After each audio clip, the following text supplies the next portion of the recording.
Praise the lord brother. నా పేరు సంగీత. మీకు శ్రావణి సిస్టర్ గారికి నా హృదయపూర్వక వందనాలండి. మేము ఈ వాక్యం ద్వారా ఎంతగానో బలపడుతున్నాం. నిజంగానండి, స్తుతి స్థితిని మారుస్తుంది అని నిజంగా థ్యాంక్ యూ జీసస్ అనే వర్డ్ ఎంత అసలు చెప్పలేనండి. నా విషయంలో ఎన్నోసార్లు ఎన్నో చేశాడు దేవుడు. అయితే నిన్న సాటర్డే ఉపవాస ప్రార్థన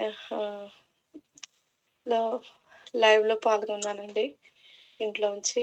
ఎందుకంటే నాకు స్వేచ్ఛ లేదు, అయినా నేను దూరంగా ఉంటాను కాబట్టి. అట్లా మా ఇంట్లో అందరు అన్యులే. నేను ఒక సింగిల్ పేరెంట్ని. నాకు ఇద్దరు అమ్మాయిలండి.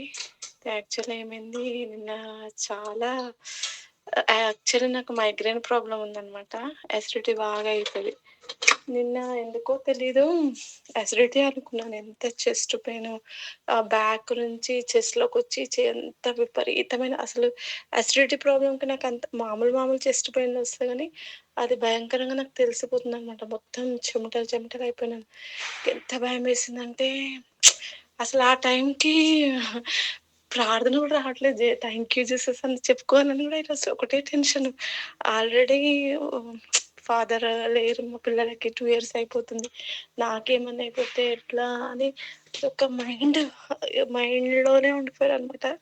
వాళ్ళ తర్వాత ఎంతసేపటికి అమ్మో లేదు, నేను ఏం చేస్తున్నా అసలు, థ్యాంక్ యూ జీసస్ చెప్పుకుంటే తగ్గిపోతుంది కదా అని థ్యాంక్ యూ జీసస్ పూర్తి తగ్గినందుకు థ్యాంక్ యూ జీసస్ అనుకుంటా. మా పాప విని, అమ్మ ఎంత అవస్థ పడుకుని నువ్వు థ్యాంక్ యూ జీసస్ అని చెప్పుకుంటున్నావు, హాస్పిటల్కి వెళ్దామంటే లేదు నాన్న, దేవుడు మిరాకల్ చేస్తాడు అని. కానీ పిల్లలు వినరు కదండి కొంచెం. అయితే మా కింద ఫస్ట్ ఫ్లోర్లోనే క్లినిక్ ఉంటుంది అనమాట. అక్కడ తీసుకెళ్ళేసరికి ఆ డాక్టర్ చూసి వెంటనే ఇంజెక్షన్ ఇచ్చి ఆమె అన్నది, ఏమోనమ్మా ఒక 1 hour నేను ఇంజెక్షన్ ఇచ్చిన తర్వాత చూడండి, ఒకవేళ దాని తర్వాత కూడా పెయిన్ ఉంటే ఇమీడియట్ ఎక్కడ క్లినిక్లో వెళ్ళొద్దు, డైరెక్ట్ హాస్పిటల్కి వెళ్ళిపోవాలని చెప్పింది అనమాట తను. సరే అని పైకి వచ్చాను. ఇంజెక్షన్ కొద్దిగా మెడిసిన్ వేసుకున్నాను, తినేసి లేదు చాప వేసుకొని మోకరిల్లి ఒక్కటే ప్రార్థన, థ్యాంక్ యూ. అప్పటికి పెయిన్ చాలా వస్తుంది. ఆ టైంలో నేను వెళ్తే అడ్మిట్ చేసుకొని ఇంకా ఏమేమి చేసేవారో నాకు తెలియదు.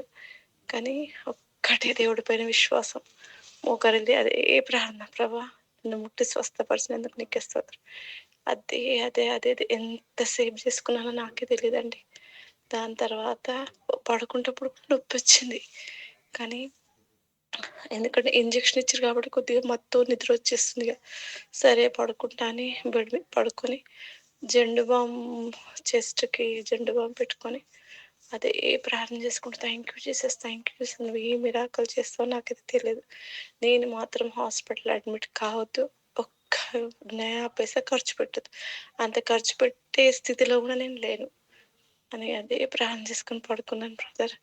మిరాకల్, అసలు హాస్పిటల్కి వెళ్ళే పరిస్థితి రాలేదు. ఎంత పూర్తి నయమైందంటే ఏదో కొద్దిగా పెయిన్ ఉంది, కానీ అంతవరకు దేవుడైతే మరణానికైతే నన్ను అప్పగించాడు. అది నా విశ్వాసం. Thank you brother. మీరు శ్రావణి సిస్టర్ చేసే ఆ వాక్యాలు మేము విని ఎంతగానో బలపడుతున్నాం. నిజంగా వినటం వల్ల విశ్వాసం కలుగుతుంది అన్నట్టు.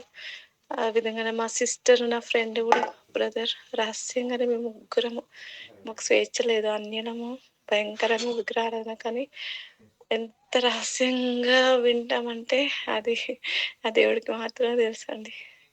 ఎంత ఏది నాటికి మీరు ఇస్తున్న పరిచయం బట్టి కోటి వందనాలు బ్రదర్. ఈ చిన్ని సాక్ష్యం దేవుడు దీవించును గాక.